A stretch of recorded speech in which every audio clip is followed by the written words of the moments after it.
It is a privilege and an honor for me today to present my credentials to the Secretary General of COMESA and also to pledge the continued support of the United States of America to this wonderful body, and also our desire for increased engagement with COMESA. We celebrate the progress that's been made over the past 20 plus years to improve the enabling environment for trade throughout the region. We also recognize that there's still some work for all of us to do to accomplish our shared goal of a regional common market throughout this region of Africa. As we look to the future, we look to continuing to work together to overcoming existing barriers to trade. We also want to take a vision as we expect the population of this region to double by the year 2050, so that regional organizations like COMESA can spur innovation, entrepreneurship, and create jobs for the new generation. I want to assure you, Excellency, that my colleagues and I will give you the full support. Your Excellency, the United States remains one of the leading cooperating partners of COMESA, and has since 2009 supported the implementation of COMESA's regional integration agenda, which seeks to attain sustainable economic and social transformation that is premised on the growth and development of productive capacities to support increased exports of goods and services within and outside the COMESA region. President Trump, in his speech at the United Nations last year, indicated that his administration sees Africa as a viable economic partner on account of the continent's business and investment potential and growth. Your Excellency, with respect to COMESA-US cooperation, the United States Agency for International Development East Africa office based in Kenya and COMESA have been collaborating since 1998 under various agreements.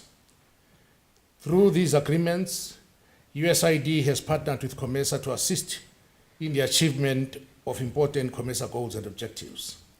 The recently expired Integrated Partnership Assistance Agreement, IPPA, which was signed in September 2009 between COMESA and USAID, is testimony of the cooperation we've had.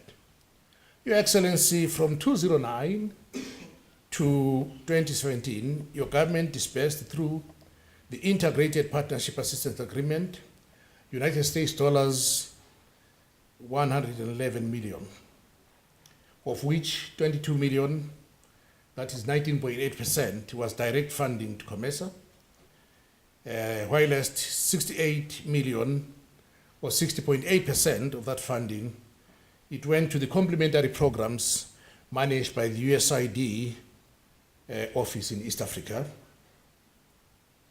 And of this amount, 22 million US dollars approximately was for program design, learning and administrative costs for the Nairobi office. The direct funding to the COMESA supported programs include the following: trade and investment, agriculture, environment, conflict mitigation, transport, conflict and reconciliation, gender program management, and organizational support. To enhance trade relationship between US and COMESA region, COMESA is committed to, among others, the implementation of trade facilitation, particularly the World Trade Facilitation Agreement. I'm happy, Your Excellency, to inform you, and I will give you a copy of our treaty, and you'll be surprised that the provisions that you find in today's World Trade Facilitation Agreement are embedded in the COMESA Treaty that came into force in 1994. The challenge that we have now is to get it implemented. We are also looking at improving the business environment, and we can only do this when we implement the theme for our summit this year, which will be COMESA towards digital economic integration. Because when you move towards digital integration, paperless, advanced declarations, clearance of goods, etc., then the kind of long queues that we see at the border post will be a thing of the past, and they will contribute to competitiveness. Just to give you a simple example, Your Excellency, under the East African Community, they are implementing the COMESA instruments. It used to take 23 days for a truck to move from the port of Mombasa to Kigali. With our instruments, it is now taking 3 days. Why? Because we have got one single bond and not multiple customs bond guarantees, but we also have integrated the customs in the corridor. We shall also be rolling that program in these corridors in the coming month. But we're also looking at the issue of diversifying our economies through industrialization. The implementation of these programs are essential for promoting economic and social growth and regional integration.